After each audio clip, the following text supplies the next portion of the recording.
So I'm going to be recording this session. I've started the recording. So persons who are late or absent, or if you are present but you want to go back to this lecture, just click on the same link that you used to enter this session, and you will get the replay later on throughout this course. Now, last week we started the fundamentals of project management. We looked at some definitions. This week we're going to be looking at 3 key foundational elements of our project management. We're going to be looking at organizational influences, project life cycle, and we will have a cursory look at the project management processes, bearing in mind that as at next week, most of what we will be looking at will be project management processes. So we'll do the introduction to that this week. Now, let's start off with project life cycle and organizational influences. It was Eleanor Roosevelt, former First Lady of the United States, who said that one should never allow a person to tell you no who doesn't have the power to say yes. As we progress in life, and particularly in the field of project management, we may find that we will be encountered with a lot of this rhetoric, in the sense that more often than not, we will be finding persons who are quite able to say, no, don't do this, but they are not in a position to authorize you to do it here and there. So we need to be mindful of this, and what we're going to be looking at this week is in very large measure the potential of this happening, how to mitigate it, and certainly how to garner knowledge and experience to avoid potential pitfalls. It is of critical importance that we understand the lay of the land as we progress through life, as we progress through our professional career, because it is as real as the sun will rise in the east. All right, so let us start off by looking at project life cycle. So we to time, but what truly is this? In very simple terms, it is a series of phases that a project passes through from its start to its end. So when we think of life cycle, hold a while for me, let me just hold a while, too much noise in my background.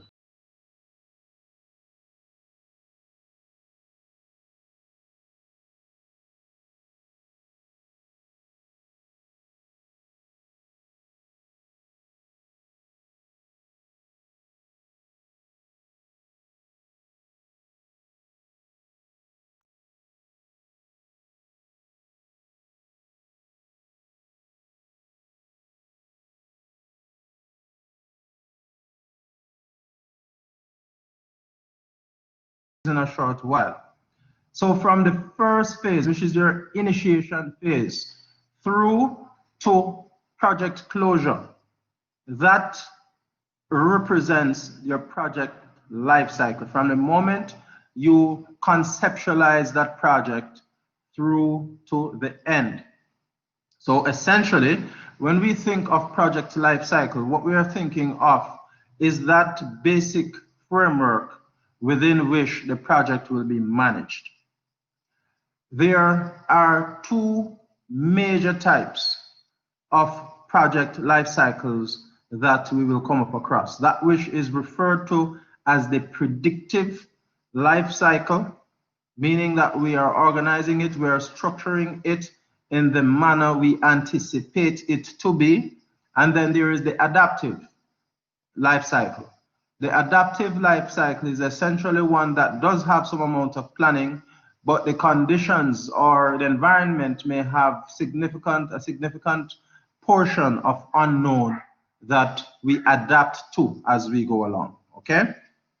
So that is your adaptive life cycle. Whilst we think of the many phases, what we will learn are 5 to 7 phases. What we will learn are 5 to 7 phases that a project may go through. For this course, we are going to focus on just 5 phases.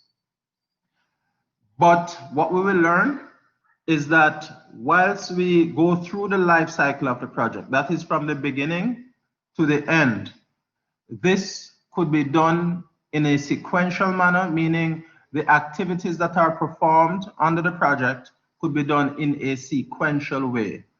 We could have activities that overlap each other, yet we could have a phase that is iterative, meaning you are moving from, let's say, phase 1 to phase 2 to phase 3.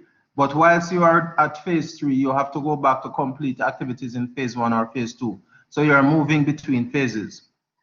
You could be doing the overlapping, as explained, could simply be this. So you start the implementation of phase 1 of your project. So you have a multiplicity of activities that you will have to undertake in phase 1. But you could start phase 2 before the completion of phase 1. Why? Because not all the elements of phase 1 are going to be dependency activities for phase 2. So you can start phase 2 based on how you organize your project. So just recognize that when we speak of project life cycle, these are the elements that we need to consider. So let us quickly look at the relationships or the interrelationships of needs assessment and critical business documents that we have to generate when we think of project life cycle. So just get this. So at this stage, here's where we do our pre-project work. So we identify a need. Yeah. When we identify that need, we develop a business case.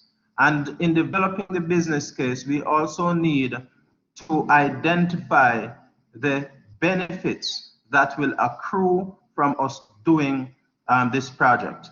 Once we would have done that in all of the pre-work, so in the classical sense, one does not say that the project life cycle has begun, because a project, truly, the first assignment that you got to do, which is your project charter, the project does not start until you have a project charter at hand. So that's why, if you notice in this diagram here, where we refer to project life cycle, it is actually starting at that time when we do have a project charter at hand. So that's the start of your project. So the pre-work, in some literature, it will be referred to as pre-feasibility work, is not recognized as a part of the project life cycle. So you have to look out for these things in multiple choice questions, okay? So we start the project, right? What this box here is suggesting, this box is suggesting that you have a phase change from one phase to another, right? So whilst we have the project charter, we now need to do the planning. So we're going to our planning phase, which is our organizing and preparation. And here's where we develop our project management plan. Okay, so we then move. So again, if you notice this box right here is a phase change or a phase gate. So in some literature, what we will find in some literature is that there is a requirement for one phase to be completed before you start the phase, and that depends on the project manager, how the project is designed. So when that happens, the interrelationship between phases is referred to as a phase gate, meaning you have to get a sign off before you move to the next phase.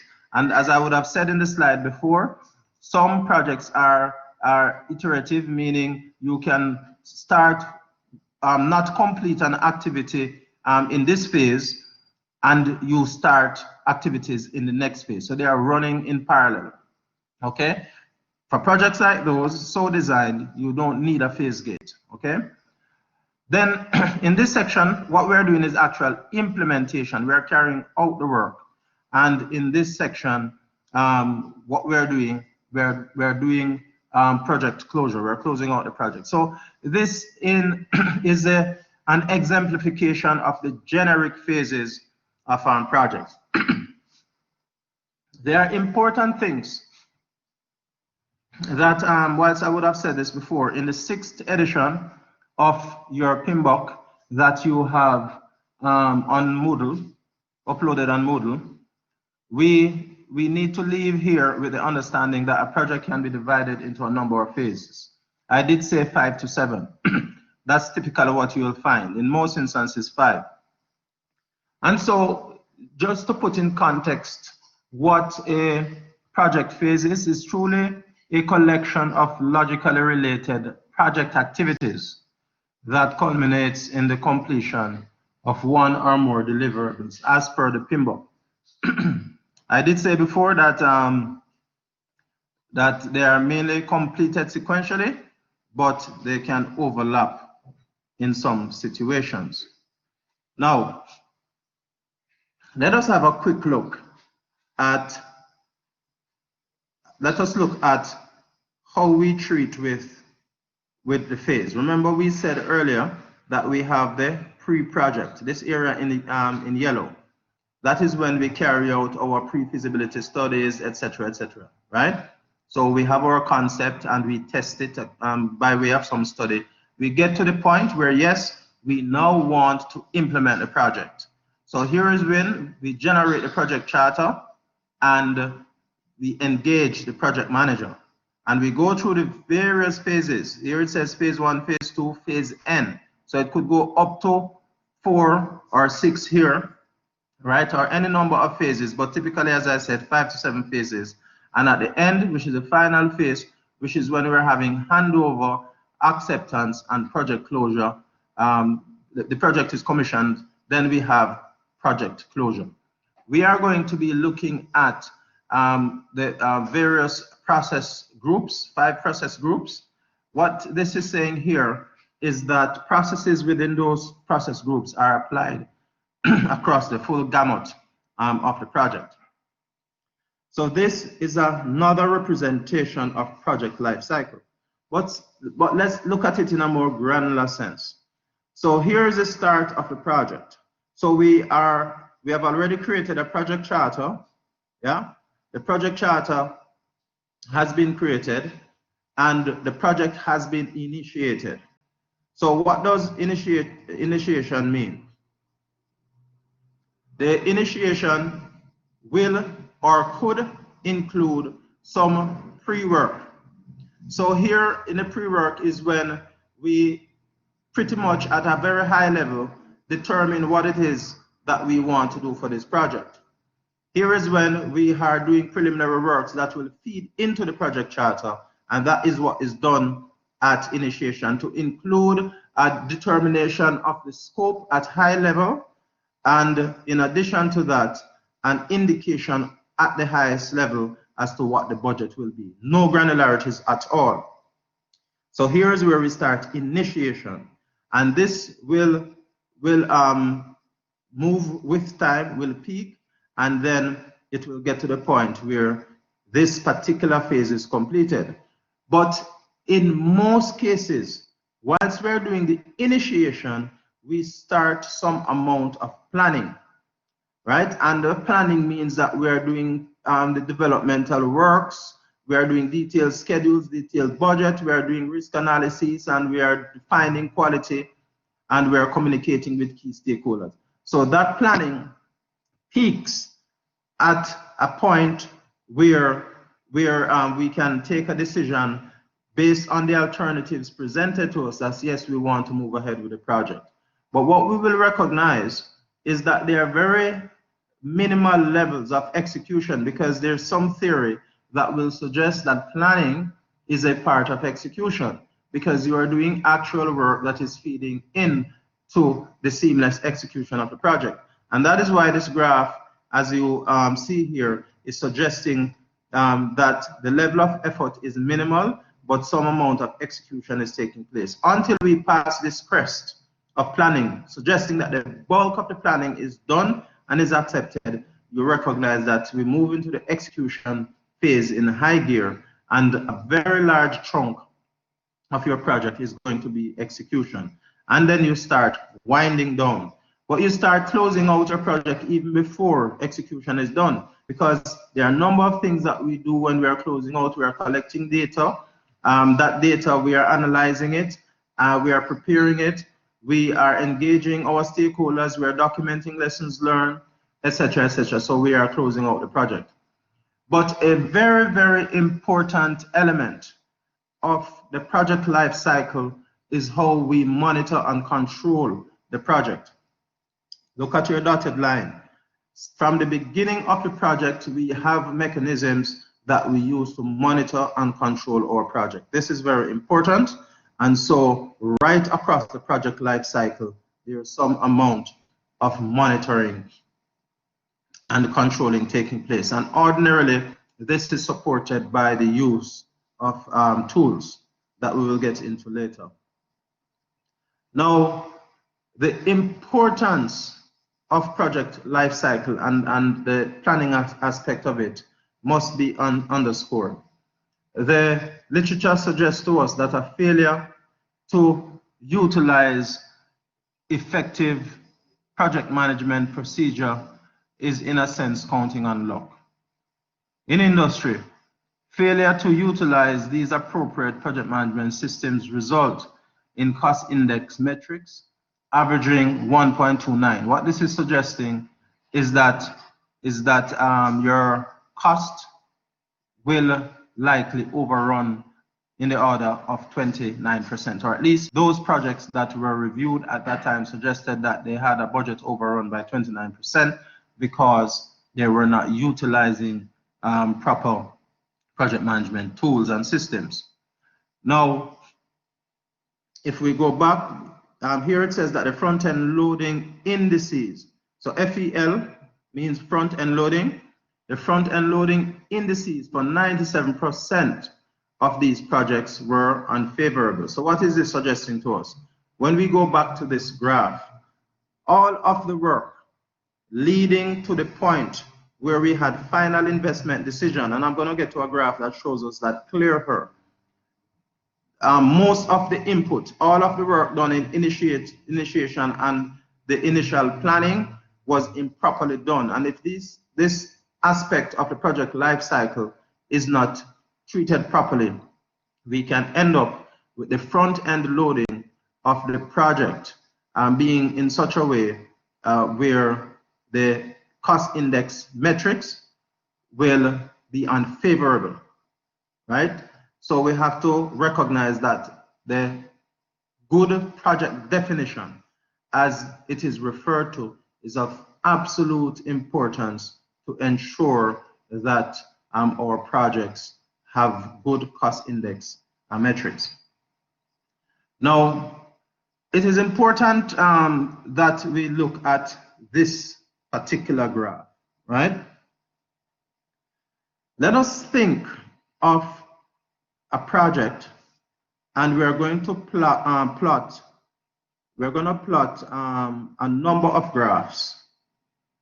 The impact of the variable against time.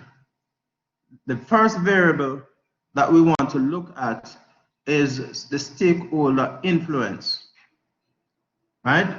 So let us think of the beginning of a project, right? So we are going through the project life cycle. So this is the start of a project.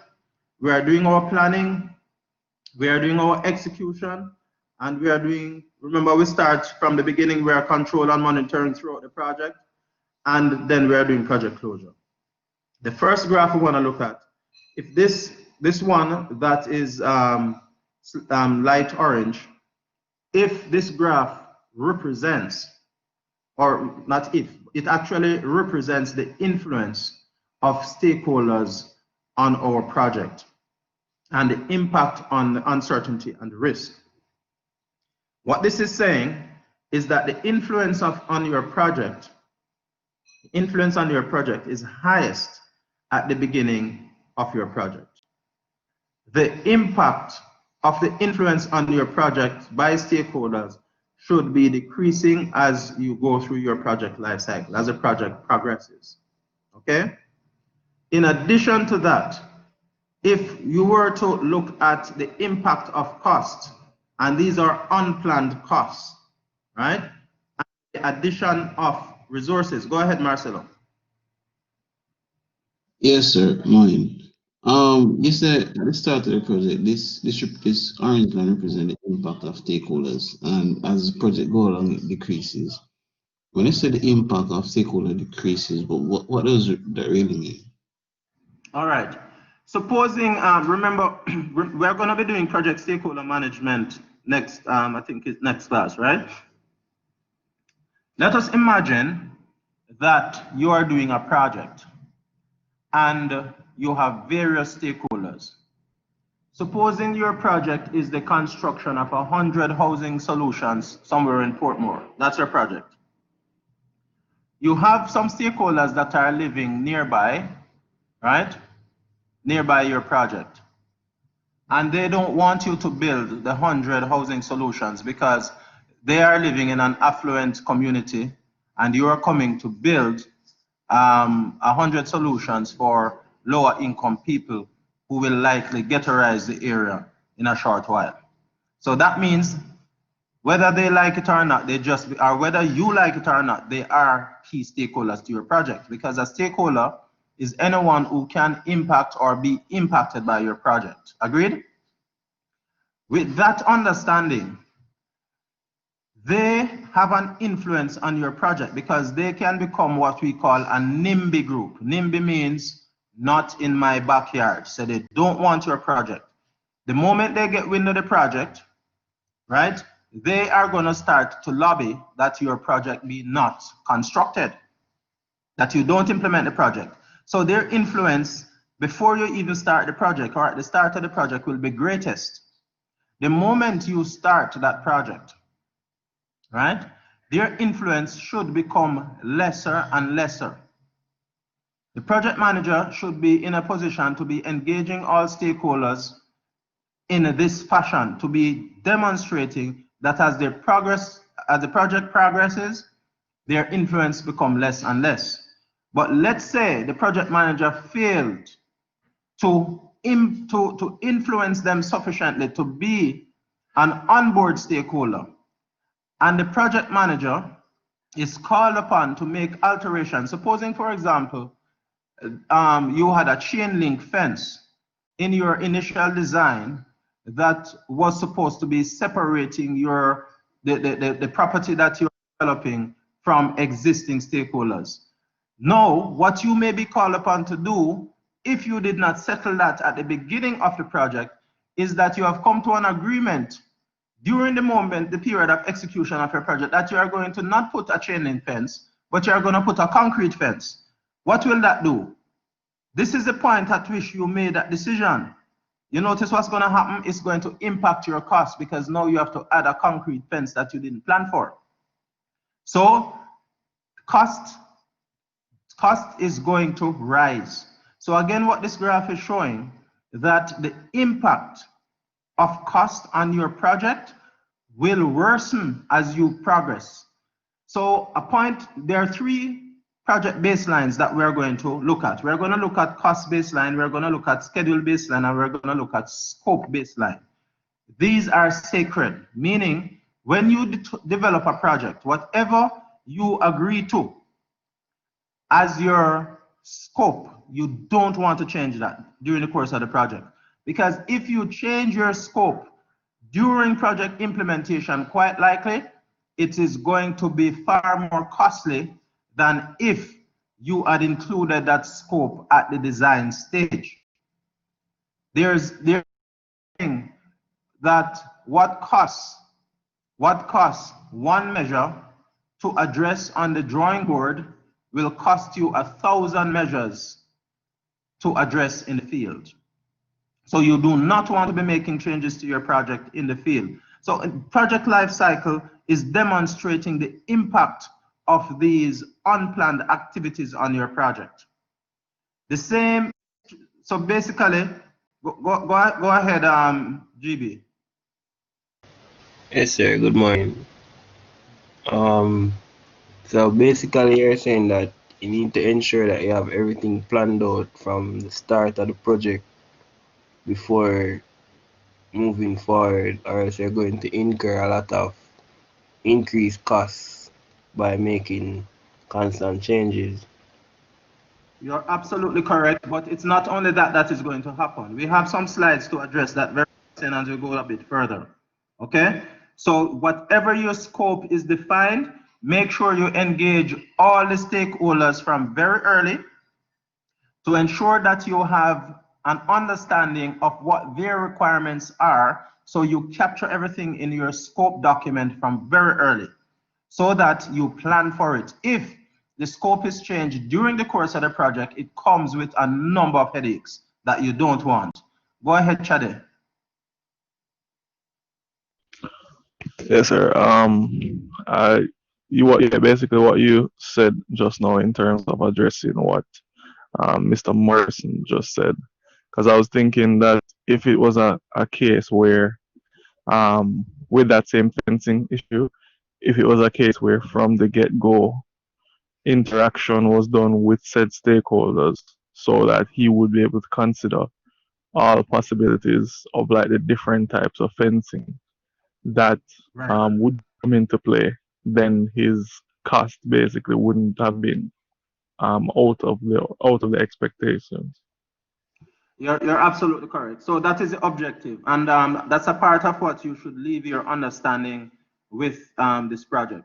So when we talk about project scope management, of which your second assignment is fundamentally about that, it is very, very important that we understand that you have to engage all the stakeholders, even those that you don't recognize them as stakeholders, you don't like them, they can derail your project. They can, look at this, going through, the further on you are in the project, if anything changes, is the more it will impact your cost. You do not want that. You want to deliver that project at the cost you said you would deliver it. That is only going to happen is when you engage all the major stakeholders from very early, you understand their requirements, their needs, and you design the project, bearing in mind that you cannot be all things to all men. So you may not be able to deliver everything that your stakeholders want, but at least be honest with them and let them know from day one. Okay? All right. So please study these graphs and understand their implications. I have posted on Moodle a textbook. The textbook has a lot of information on these things. Please read it up. I mentioned earlier the importance of good project definition. So when we look at project life cycle, let us just imagine a project that we are initiating. So we start the initiation phase, and let us say that we had good project definition. What good project definition is that we are doing everything in accordance with the requirements. We are doing everything in accordance with best practice. So we are developing the documents well, we are engaging the right people, we are engaging them in a timely manner, we are defining our scope well, right? So we define the project well, so we have good project definition. Then we move to phase 2 of the project, which is when we're generating alternatives. In project management, you'll find that you have to do that quite frequently. You are asked to develop 2 or more alternatives to do the same thing, and then you will do an analysis and choose amongst them the best. Okay, so we do that in phase 2. When we determine which option is best for us, we then move to phase 3, which is to develop the preferred alternative. That preferred alternative that we are developing will have a lot of planning, but we are doing everything good. Now look at this axis. The vertical axis is your value axis or your dollar axis, and the horizontal is time. So time, you're going through the phases, right? Look, you don't, assuming that it's the same 100 housing solutions over in Portmore and they are doing everything well, you have not laid a block, but you have generated value in your project. So midway through phase 3, which is when we would have sufficiently developed our preferred alternative, we have completed most of our planning, we are at the point that we call FID, which is Final Investment Decision. So look at what Final Investment Decision has done for us. It has added value. So here's where you call a value identification. So all your organizing and your preparation, which is your front end loading, your FEL that I referenced before, will culminate at FID. You have done everything well, so you have a good project definition. Even at this point, right here, if we were to scroll across right here, what we see is you have not laid a block, but you have value in the project. You can literally sell this project for this whatever value this is right here without laying a block. Because the next phase is actually the procurement of services, of labor, the procurement of material, and the actual build out of the project. And assuming that you do that well, you still have good project definition. At the end of the day, the value of the project is somewhere up here. Because now you have 100 units that you can sell to recover all of those monies. Now, that is with good project definition. As at FID, what we did was value realization. That is us carrying out the work and validating performance. We have value realization. So we have a nice smooth graph taking up to a peak value of our project. But supposing we had poor project definition leading up to FID, just imagine what will happen. This blue line here is suggesting that you did not build enough value into the project at FID. And at FID, with poor project definition, even if you attempted to implement the project well, look at what your value will likely be, right? Your value will not be much, even if you try to execute the project well. And in fact, it could be less with continuous poor project definition. If for your good project definition, even if you had poor project execution, you should still have a significant amount of value in your project. The point I'm trying to make here from this graph is that when going through the project life cycle, there are a multiplicity of things that we are called upon to do. We need to find out what the best practices in industry are and ensure that we implement in accordance with best practice. Otherwise, we will not attain the desired value in our project. So it's important to understand the concept of project life cycle and how our behaviors will redound to the outcome we get. Now, to move on, we spoke earlier about phase shifts, right? So let's just go back to this.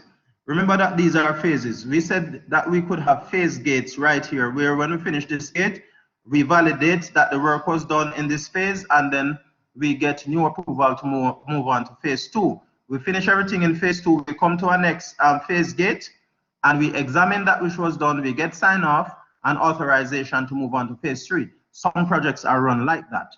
But we also said that there are other projects that operate with 1 or 2 or even 3 phases running in parallel, right? And this we had looked at where's the graph? Come on, don't do this to me. Yeah, we had looked at that here. We are looking at overlapping of phases, all right? So let's recognize that that's all possible. It's all about how you design your project. One thing that we should know is that when we are going to do phase shifts, or this is a fundamental understanding that we need to have for any project we do. We never start a project without first obtaining all approvals to include the requisite permits. Example, environmental permits, building permits, etc. Never start a project before first obtaining all your approvals and permits. Approvals in the sense means, for example, a project charter, meaning the commitment of the funds. FID, which is final investment decision, is normally a process that will require this project sponsors releasing the funds or indicating their intent to release the funds for the project. Unless you have that, don't start your project. Why? You can't spend what you don't have. So ensure that you secure all your appropriations before starting. Before the project definition that I shared with you last week, the classical definition for project management was the inherent management of risk. That was the definition before this new PMBOK definition. So it means that when managing projects, there is an array of risks that are possible for our project. So we need to do the risk assessment, and just to reiterate, fully define the scope of the project before we start the project to avoid pitfalls. There is a question of HSEQ, health, safety, environment, quality. Do ensure that that is a feature of your project. Why? The safety of person and environment is paramount. We must always factor this in. Let's move on. When we proceed to do a project, we are going to be operating in an environment that will influence the way we behave. Okay?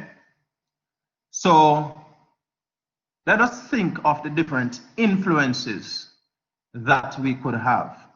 And I hope persons are taking notes, because we are using quite a few acronyms, and whilst most of them are included in the slides, but so that you remember well enough, it's always good to write down things, so when you write, it's as if the information moves from fingertip to memory. So what are the major influences that we will have on any project? The first is what is referred to as EEF, which is enterprise environmental factors. Enterprise environmental factors can be both internal and external to your project. I will explain that on the next slide. We can also have what we call OPAs, OPA, OPA. And OPA means organizational process assets. Organizational process asset. I will describe what that is in a short while as well. But these are internal, and what these speak to, there are two categories of OPAs. We have processes, policies, and procedures that are unique to the entity for which you are engaged. And then there is also their corporate knowledge base. They may have historical information that would be beneficial to you. So these are your internal influences. Now let's look at this slide in a more granular form, all right? And we'll start with the EEF, which is your enterprise environmental factor. What these are essentially are conditions that are not under the control of the project team, but they can influence, constrain, or direct the project. So we have to, what we will find is that for most processes that we will use in our project, we will see EEFs as inputs, and they will, in a sense, enhance our project, or they could constrain the options that we have. Let us look at the internal EEFs for any organization. The culture, the structure, and the governance, and we'll be having a quick look at governance in a short while. An example of this, the vision and mission statement, the values, the leadership style, the level of ethics and the code of conduct in the organization might be something that we are totally foreign to. So we go there with one style and the organization has another style. We go there, let's look at procurement, for example. We want to, and we can jump straight down to resource availability, which is an internal enterprise environmental factor. Contracting and purchasing constraints, manpower is the example given. So let's look at this. Let's look at our construction of 100 housing solutions in Portmore. Yeah, we are accustomed to call X hardware and said, I need 5,000 blocks tomorrow. And we call Shoguri's quarry and said, I need 500 tons of aggregates for my project. That is how I'm accustomed to do things, and I have that understanding with them, and then I will pay them within 14 days. But you come into this organization that says, oh no, you can't do that. You have to go through a procurement process that will require, for that amount of spend, you need 3 to 5 estimates. And then we will have a small procurement committee that will determine who we buy from, not you as a one man. So that costs time, right? What you would do in one day is now going to take you a month because of the procurement process in this company. So that is an internal enterprise environmental factor. Another one is the geographic distribution of facilities and resources, right? Your location could be a factor, or the location of another department is not in the same building. You are accustomed to be working in an enterprise doing projects where everybody is located in the same building. This one is not true. Some people could be at distance. You're accustomed to be having systems that are solely meant for your project team. But this one is a shared system that you must use. The next one is infrastructure. The facility is small or it is large. You don't have your own equipment, you have to rent equipment. You don't have internal capacity, you have to procure internal services. Things like those are enterprise environmental factors. Information technology software. The company has new policies. You're accustomed to go and Google, and download software and then get somebody to crack them and use them without having the proper license. In this entity, that is illegal. You can't do it. Enterprise environmental factor. Let's look at employee capability. You are coming from a large company where you have a chemist to assist you on your project, because let's say you're doing a project in petroleum sector. You have an attorney to assist you. This new company you're working has no such thing. You have to go out and procure services. People internally don't have the level of competencies that you have. You have to train them, etc., etc. All of these are enterprise environmental factors. Okay. Now we have some external enterprise environmental factors. The marketplace. Let's say what you are doing has some impact. The competition has some impact on it. So you have competition now where you didn't have before. An external enterprise environmental factor might be legal restriction. For example, as it pertains to health, safety, security, environment, may have some, for example, you want to build a gas station. External impact, NEPA. Not only do you need to get approval from the local parish council where the fire department will have a say, where the police will have a say, where the NRCA will have a say, where NEPA will have a say, where the Bureau of Standards will have a say. And there are 11, if my memory serves me right, 11 state entities that will make a determination as to whether or not you should get that permit from the parish council to build that license, to build that gas station.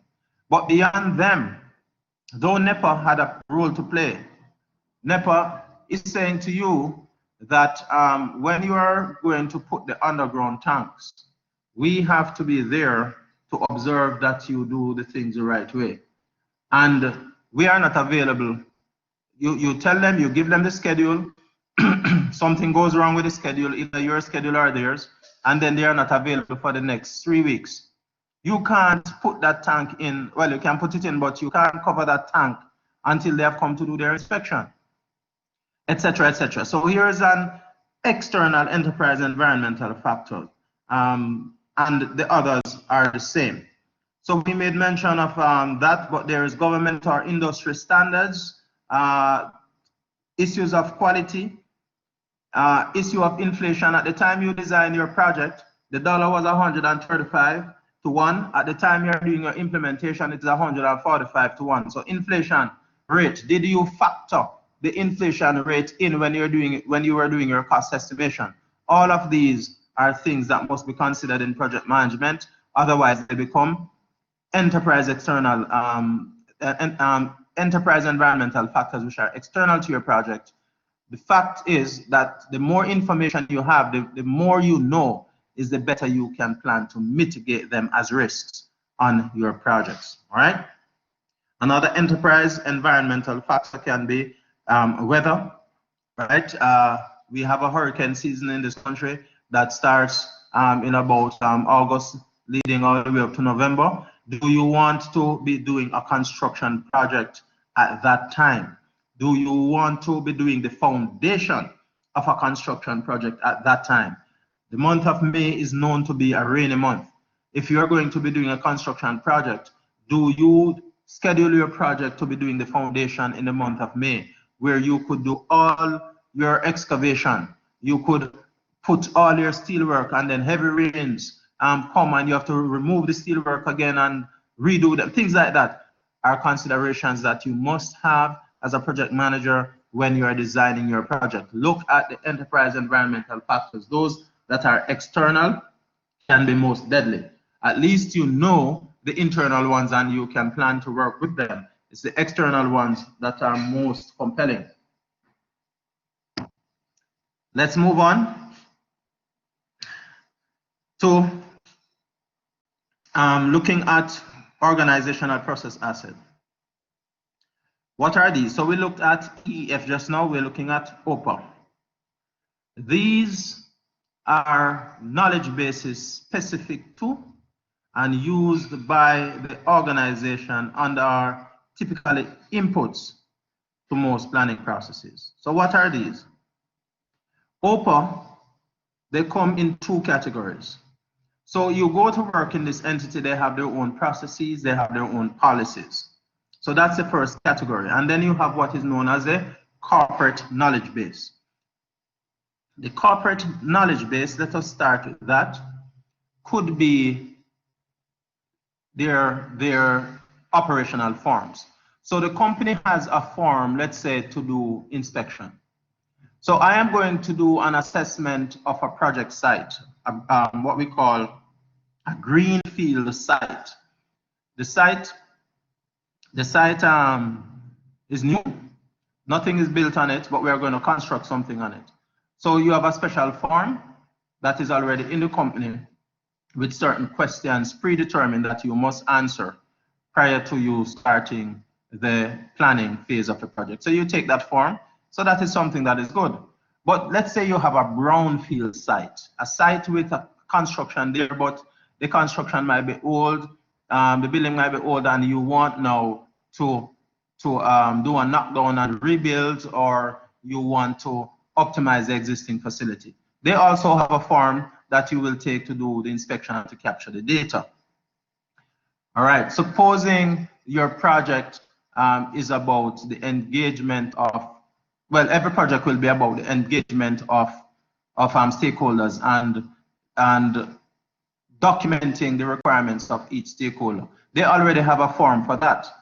Supposing those forms are linked to an internal database that can help you, by you inputting information, it can generate a project charter that the project sponsor will sign off on. That is a part of the internal knowledge base. Supposing they had done similar type projects before, that you can now go back to the historical data to get an idea as to what was the cost for this a year ago or 2 years ago, this, that, right? You can do all of that is a part of the corporate knowledge base. Supposing they have information that are specific to the entity, information that is considered to be intellectual property, that is a part of the corporate knowledge base. They have information and our tools that are reusable, that is a part of your corporate knowledge base. So let's go back now to the category 1, which is your processes and the policies. You have guidelines to do things. You have processes. You do this particular activity in this way. The procedure for, and I alluded to one before, let's say procurement. This is how we procure. For you to procure, we have what we call limits of authorities, for example, in the company. If you are procuring something for $200,000 or less, you can sole source, meaning you can just identify a vendor and buy it. If you are buying something that costs between $201,000 and $1 million, you need three estimates. And this is the process. So all of those are procedures and processes, guidelines that form a part of your organizational process asset. All right. So let us have that understanding that in any organization that you go to work, you will, or to do projects, you will find EEFs and OPAs. Now, let's look at how an organizational structure can influence your project.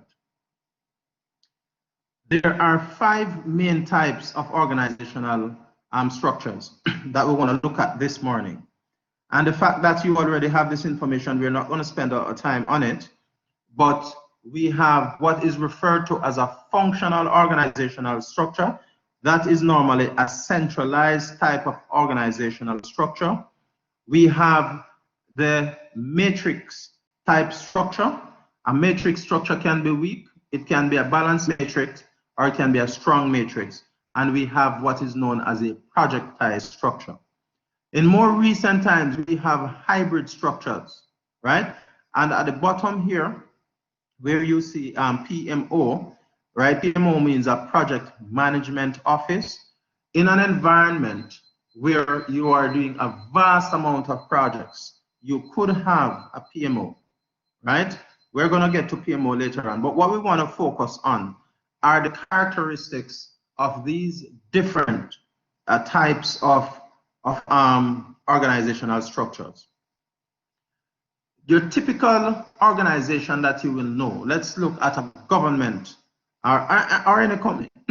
Let's imagine a company that has a finance department. They have, let's say, a construction department. They have a sales department or a marketing department. They have a maintenance department. Did I say finance and accounts? A finance and accounting department, yeah?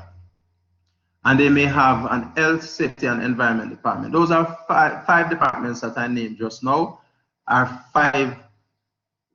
have five structures under that form that overarching organizational structure.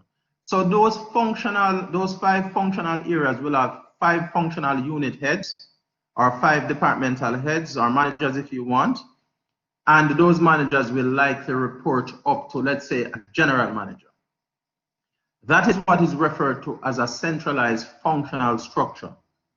Now, doing a project in an organization like that is totally undesirable. Why? Because the project manager will be called upon he will have to call upon the respective functional managers to release resources to him or her, and they might not necessarily do so at the time when he needs it. So it impairs his ability to effectively function. And so what you'll find is that this project manager has little or no authority to implement his project.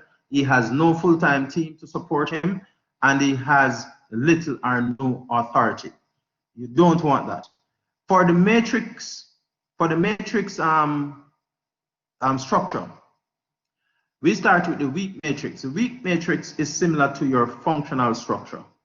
And as you progress, you can have a strong matrix that will progressively give the project manager a little bit more authority. So some government agencies in Jamaica are set up this way, where they do have some amount of a significant amount of project that they do. Let's look at a company like the National Water Commission.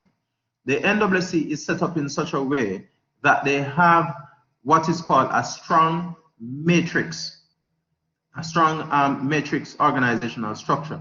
But notwithstanding that, it is still government, and the procurement aspect of project management has to respect the government of Jamaica procurement rules and guidelines. So notwithstanding the fact that there are strong matrix organizational structure, they must observe the procurement guidelines of the country. And so that in itself impacts how well the project manager will be able to develop and implement projects. The best structure, as I alluded to before, is your projectized structure. In most organizations, what they do is create a project department, because ideally what you want is that you have a project group and you have a project manager with a very high or almost total authority, because the project manager at all times should have overarching responsibility for the project. The moment he gets the project charter, he should have responsibility for the project. What you'll find is that the project manager will have a full-time role, right?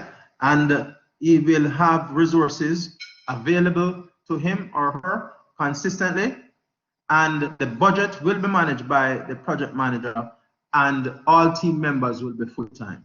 That is the type of structure that one would want, ideally. So I'm going to leave, as you know, you have these slides already, right? So the project manager increases, just look at this portion of the slide. The project manager's authority increases significantly as we move up from functional to a projectized structure, right? And the functional manager's authority decreases significantly in the same structure on this part of the slide. So please study this. There are many questions that could come from this slide, and you need to understand what this is saying. All right. So we talk about the project manager having this vast amount of authority in a projectized structure. Having authority and not being able to use it is not necessarily a good thing, right? For the project manager to be able to succeed, there are some things that the project manager must know. The project manager must understand the potential impact of the strategic plan for functional/business alignment. He or she must understand this, must understand the cultural norms and practices of the organization, must understand the communication styles within the organization. Doesn't necessarily mean that you have to agree with it. Must understand the operating environment. So I spoke earlier about EEF and OPA. The project manager must fully understand and embrace the enterprise environmental factors and the organizational process assets. And finally, in any organization, you are going to have power brokers, people of influence. I call some of them dinosaurs, because they're long past their time and should not be in the organization, but they are there. You have to understand who these people are, because they can make you or they can break you. So the project manager must understand these things. Now, we spoke about PMO. Just give me 1 minute break.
Project Management Office, a PMO. And essentially what this is an organizational structure that standardizes the project-related governance processes and facilitates the sharing of resources, methodologies, tools, and techniques. So just imagine that you have a large organization with a multiplicity of projects. What the PMO is expected to do, you may have different departments. So let's look at the University of Technology.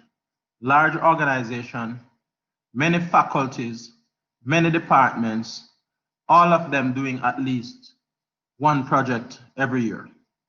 So you need an organ to centralize those projects to ensure that they are standardized in a particular way. In addition to that, recalling that the University of Technology is government supported, that means procurement and things like that must conform with Government of Jamaica procurement guidelines.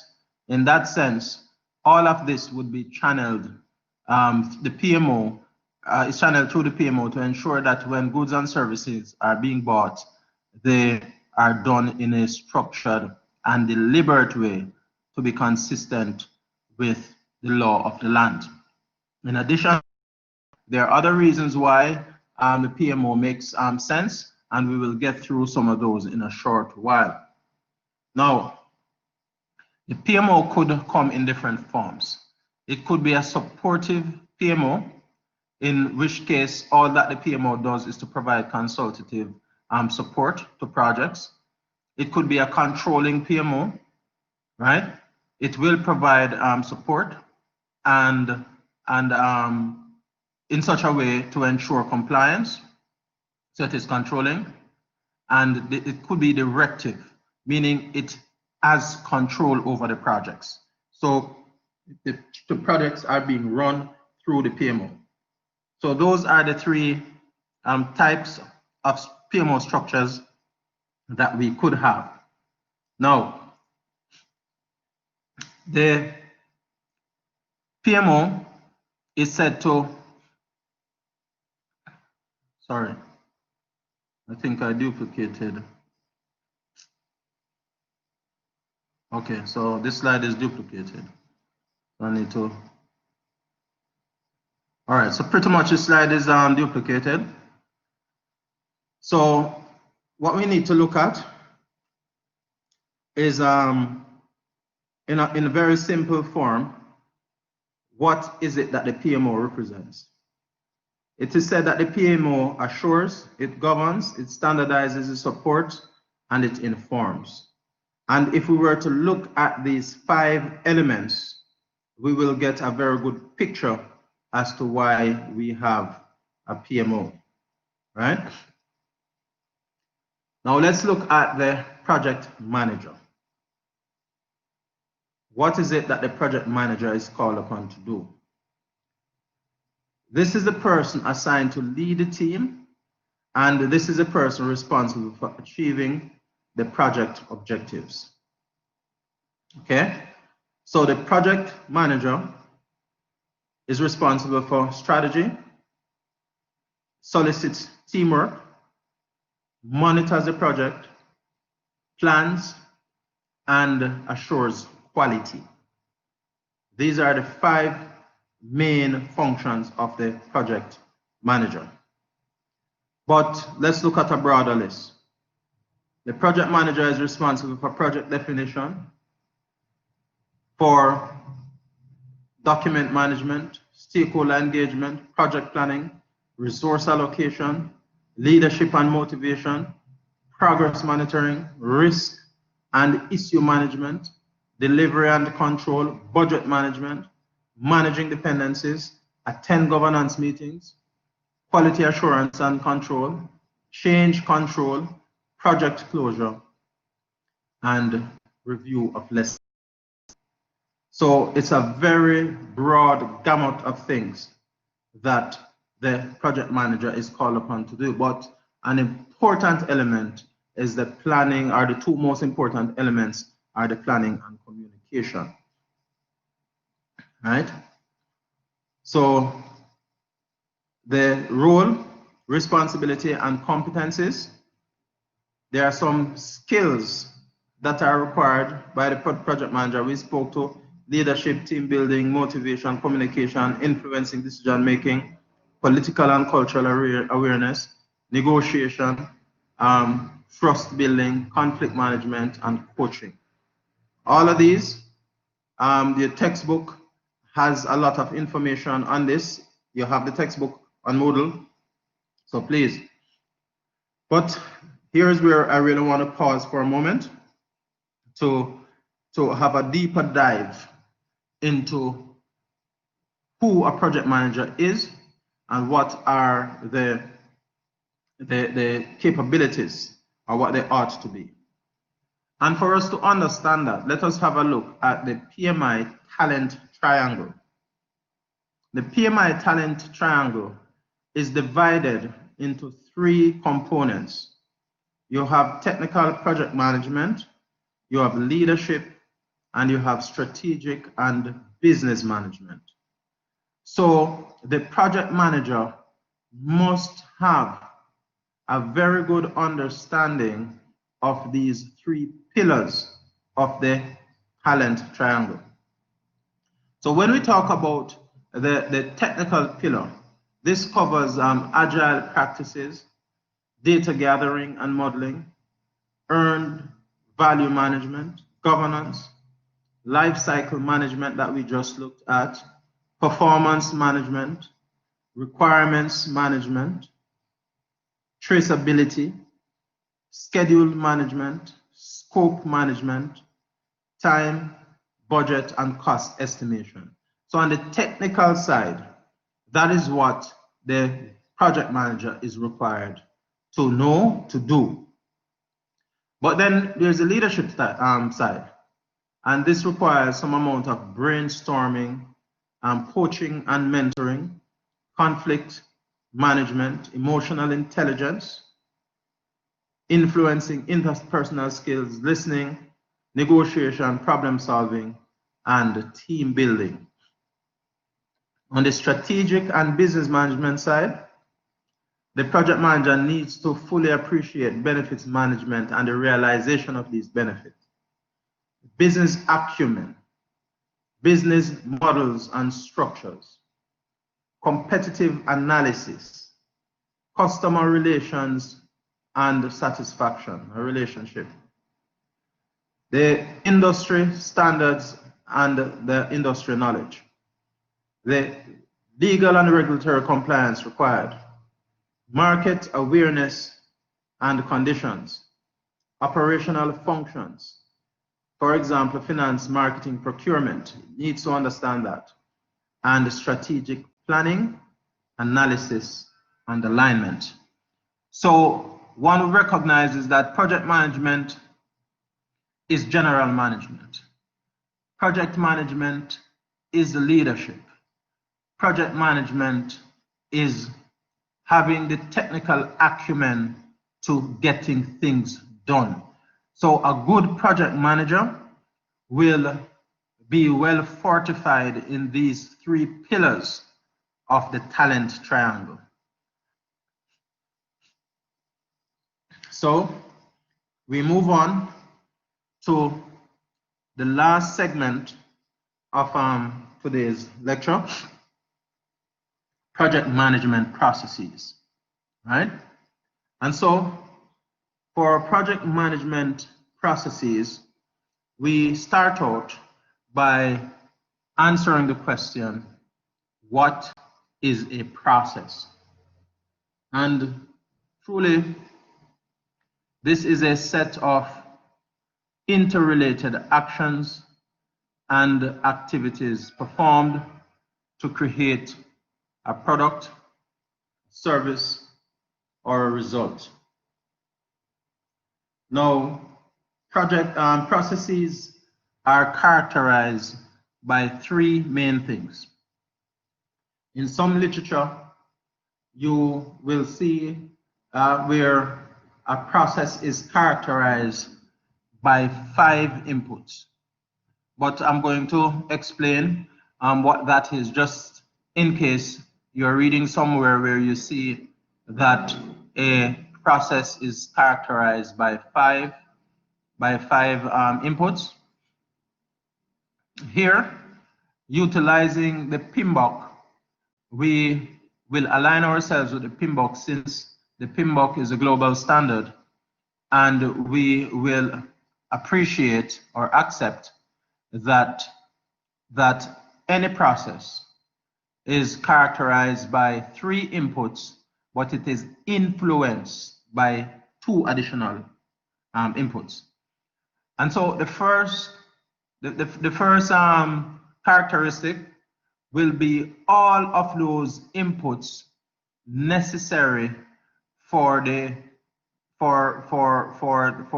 support or as a feedstock, meaning you are using information from a source to feed into this particular process. So the inputs are the first characteristics. The second will be the tools that are required for this process. And thirdly, the techniques that are used to work or operationalize this process.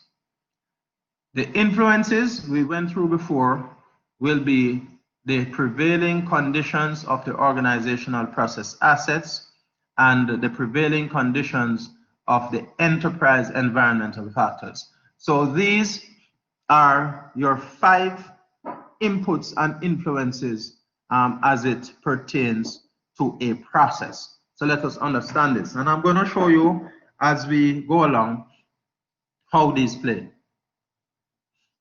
So let us look at the first 3. Inputs. Oh, just a minute. Did I miss something here? Okay. Outputs, yeah. So I didn't mention output. So let us look at the next slide now. So let's look at inputs, tools and techniques, and outputs. An input is any item that is required by a process before the process proceeds. That's their definition from your PMBOK, right? Whilst your tool and at instances the technique, the mechanism applied to the input to create the output. So that's the tool and techniques. And then the output is whatever it is. We did mention earlier. We did mention earlier that your output from your process is going to be a product, a service, or a result. Now, when we think of processes in project management, consistent with the PMBOK, we have 10 knowledge areas. We have 47 processes, and these 47 processes are embodied in 5 process groups. So 10 knowledge areas that we're going to be looking at in a couple of slides from now, or even the next slide. We have 10 knowledge areas, we have 5 process groups, and in between them we have 47 processes. We are required to have a very good understanding of these 47 processes. But be advised that I am not aware of any, I'm not aware of any project where we were called upon to use all 47 processes. I'm not saying there are not such projects, but I've never done a project where I was called upon to use all 47 processes. But it is important to understand the process in the event we need to use it. So let's look at this graph and look at the relationship between the process groups and the knowledge areas. We did say that we have 5 process groups: the initiating process group, the planning process group, the executing process group, the monitoring and control process group, and the closing process group. Now, these are our 10 knowledge areas: scope, time, cost, quality, human resources, communication. Oh, sorry, I left out integration. Human resources, communication, risk, procurement, and stakeholder management. These are our 10 knowledge areas. So what this is showing us is the relationship. So with respect to project integration management, this is suggesting to us that from initiation through to closing, we are utilizing the processes of integration. We utilize the scope management processes in planning and monitoring and controlling. We utilize the project time management processes in planning, monitoring and controlling, and also cost in planning, monitoring and controlling. In quality, we utilize the quality management processes at planning through to monitoring and controlling. Project human resource management, we utilize in planning and execution. Communication, we start that at planning through to monitoring and controlling. The project risk management processes we use in planning and monitoring and controlling. Procurement, from planning through to the end of the project. And the project stakeholder management, from initiation through to monitoring and controlling. So this graph shows the relationship between the process groups and the knowledge areas. I don't know if you can see this very well, but at least on the slides that are uploaded on Moodle, you should be able to see these. So project management, the process groups. So here again are the knowledge areas. There are 10 of them. Don't mind that we start counting from 4. It's counting from 4 only because 4 represents chapter 4 in the textbook. So what we are doing now, we are completing chapter 3 of the textbook. So you should have been reading the textbook coming up to where we are now, because project integration management is what we are going to be doing next class. So we have project integration management, project scope management, project time management, project cost management, project quality management, human resource management, communication management, risk management, procurement management, and project stakeholder management. So these are the 10 knowledge areas representing 10 chapters in the textbook. Now, let's look at the process groups, right? If you notice, we have two processes in the initiating process group. We have 2 processes in the closing process group. Most of the processes we have, which is 24, we have 24 processes in the planning process group, right? We have 8 in the executing process group and 11 in the monitoring and control process group. So we are required to learn to know these processes. So develop project charter, for example, is the first one that we will learn. We have an assignment to develop a project charter. So by next class, we will be going through this. What is a process? It is very simple. We just need to go through them one by one. We won't be doing all of them in this class, but you have all of them in the textbook. So we ask that you continuously read them up and apply them so you better understand how to use these processes. Very important. Now, let's move on to the next slide. So we're not going to really invest a lot of time in this. Well, let me just say this. Look at project integration management. Project integration management, there are 6 processes. I must tell you that the new PMBOK is coming out. The new PMBOK is coming out in May, and you're going to be seeing 7. They have added a new process one that treats with knowledge, management of knowledge. So they have added another process to this knowledge area. Okay, so you will see that coming soon.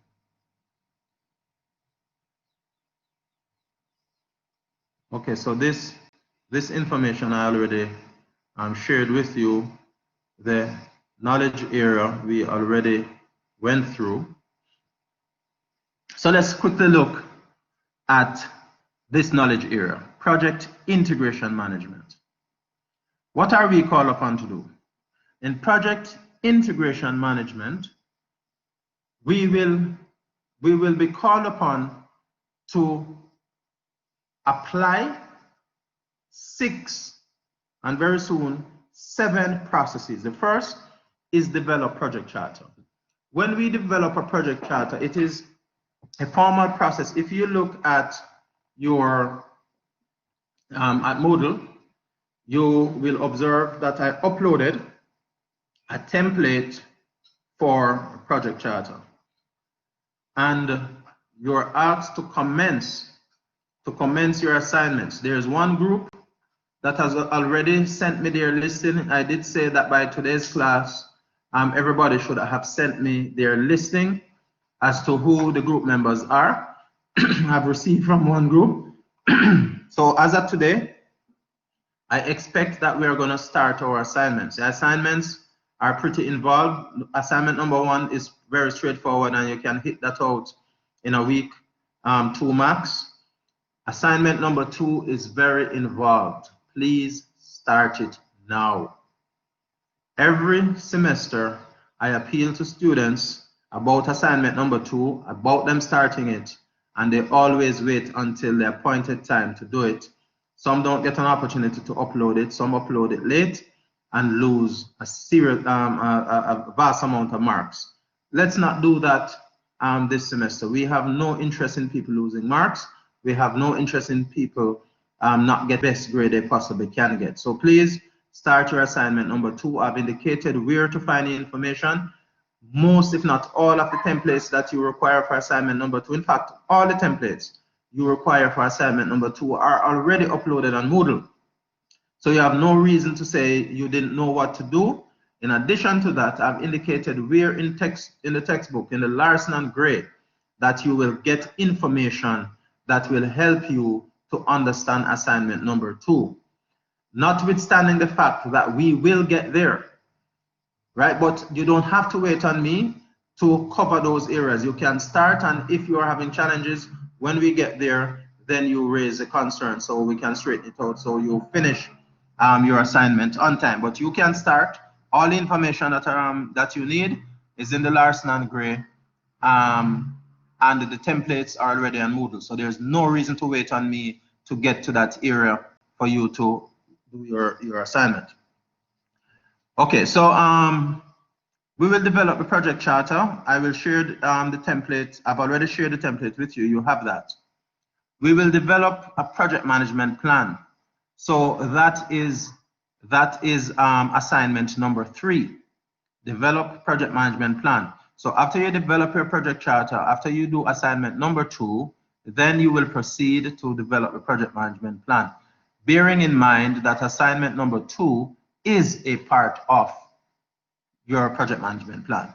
Okay, so assignment number 3 will include assignment number 2 plus additional information. You will also be asked to direct and manage project work as a project practitioner. So we need to understand what that process is, and we will go through this next week.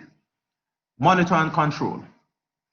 The moment the project starts, from the beginning, you would have seen the graph earlier. We start the monitoring and controlling of the project work. So what mechanism do we use to do this? So we have to determine what that mechanism is. Direct and manage project work. Monitor and control project work.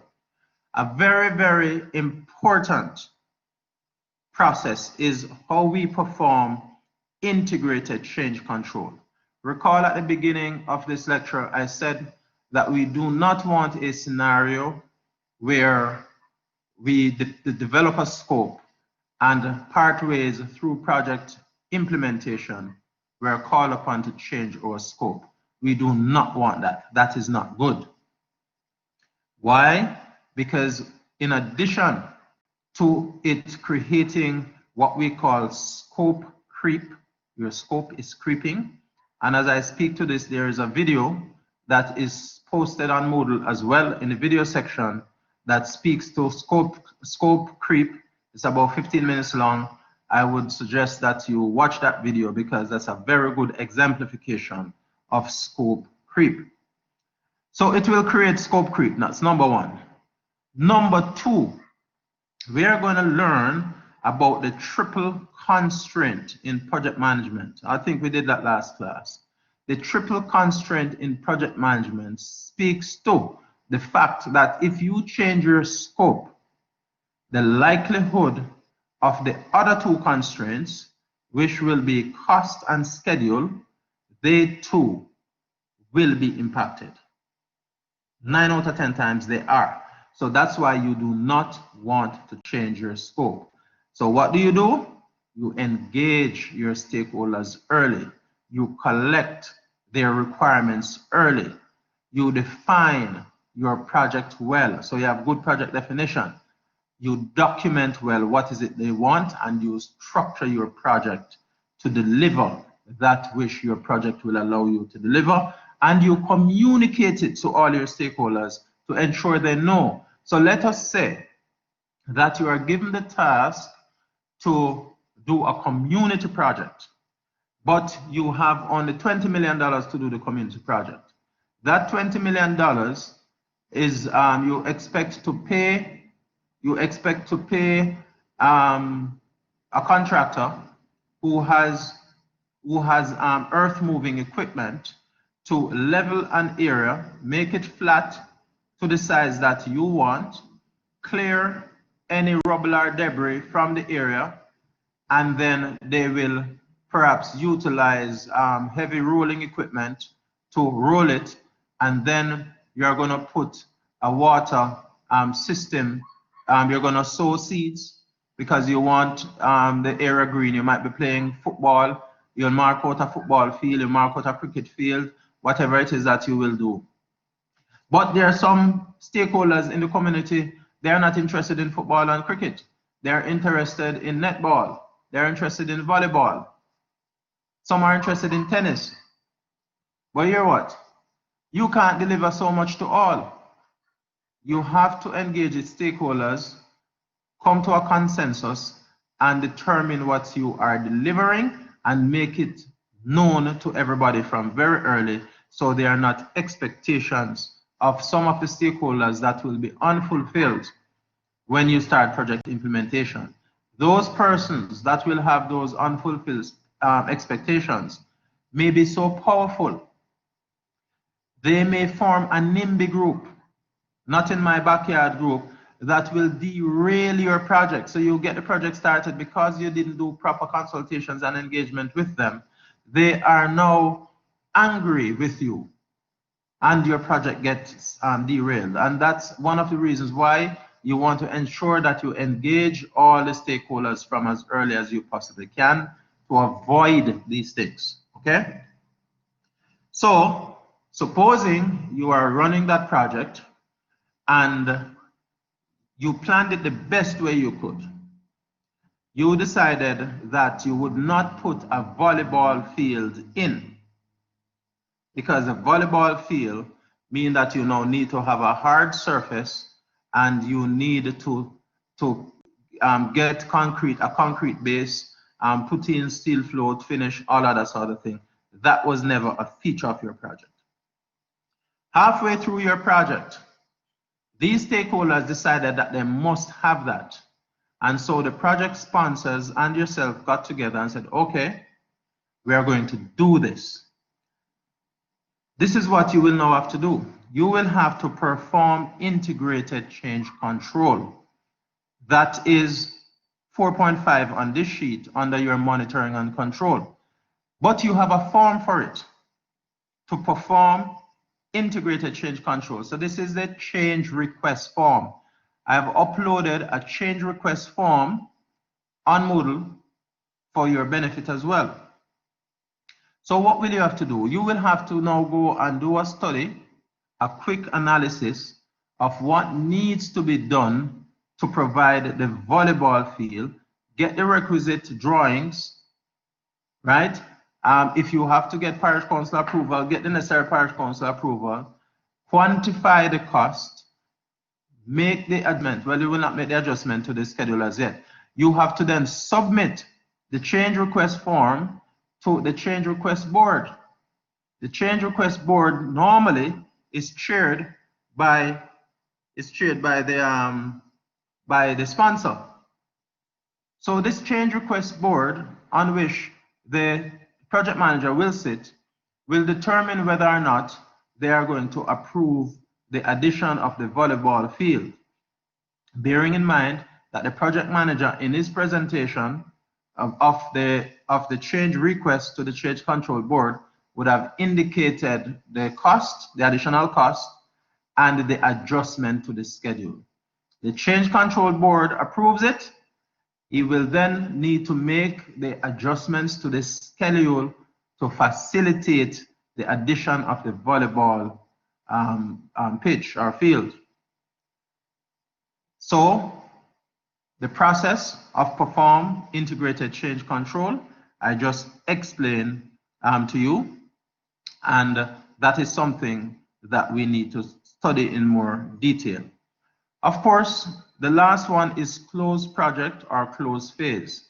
Bearing in mind, earlier when we looked at project life cycle, we said that we can determine, and that's a prerogative of the project manager, as to whether or not he wants to manage the project by phases or whether or not he wants a scenario where, so to manage by phase, meaning that the phases are sequential, or he wants to employ an iterative process where elements of some phases could commence before the completion of other phases. So whatever the case, the project manager will have to close a phase if it is that he opts to go with sequential phases, or he may have to close the project if it was a project that had elements that were iterative, and at the end of the project, he will now have to do a massive closure. However, the smart project manager will not wait until the end of the project to start closure. Go ahead. Okay, so as we get to the last few slides, I'm going to ask that after this lecture, you go back through it. You have to be able to answer these questions, right? The different types of organizational structures. You have to understand what OPA and EEF are. What is project life cycle? What is a project phase? Front-end loading, what is that? Final investment decision, what is that? The process groups, what are the process groups? There are 5 process groups. There are 10 knowledge areas. There are 7 processes, soon to be 48. What is that? All right, so we are at the stage where you are being asked to read up. Last class I asked you to read up chapter 1. This week I'm asking you to read 2 chapters because we just went through material on chapters 2 and 3 of the textbook. So now we are at that stage where I need the information from you on your teams. So what I'm going to do, I'm generating my register. Please ensure that when you send the teams, you send your ID numbers with the teams. If by tomorrow I observe that there is someone who is not in a team, then I'm going to assign you to a team. Go ahead, Desmond. Sir, how much to the group again? I'm seeing over 36 persons registered for this course. So start with 5 groups, with 5 persons per group rather.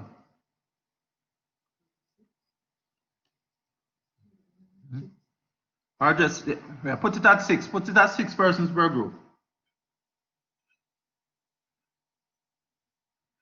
6 persons per group.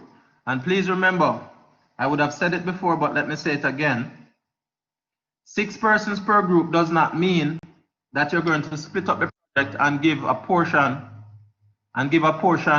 everybody does a portion, and then nobody knows the entire project. The moment your name is on the document, I expect you to know the full content of the document.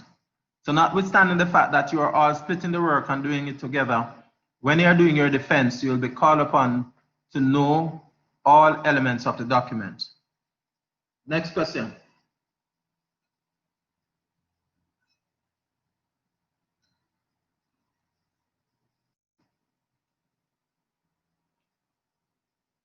Okay. So I'm gonna leave you guys to settle on the groups. Go ahead, GB. I don't know who's GB. Sir, what I wanted to ask, right? If you could, like, when you're sending the slides, if you could put 2 slides on 1 page. I was trying to print the slides, sir, so I can read it while make my notes on it while they're going through class. So I was trying to reduce the pages, but because they already sent it in PDF, I can't put 2 slides on one.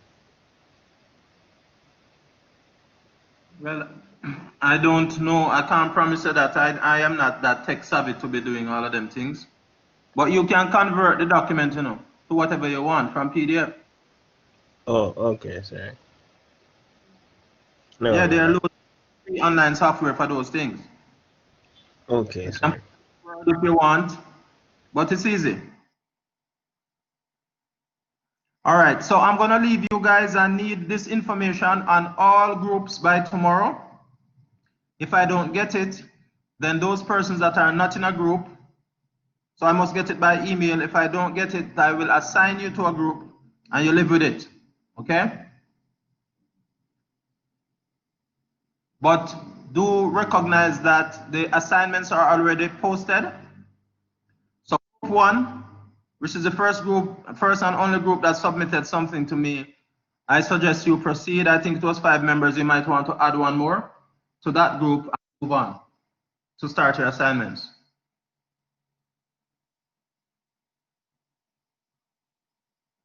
All right. Have a blessed day, everybody.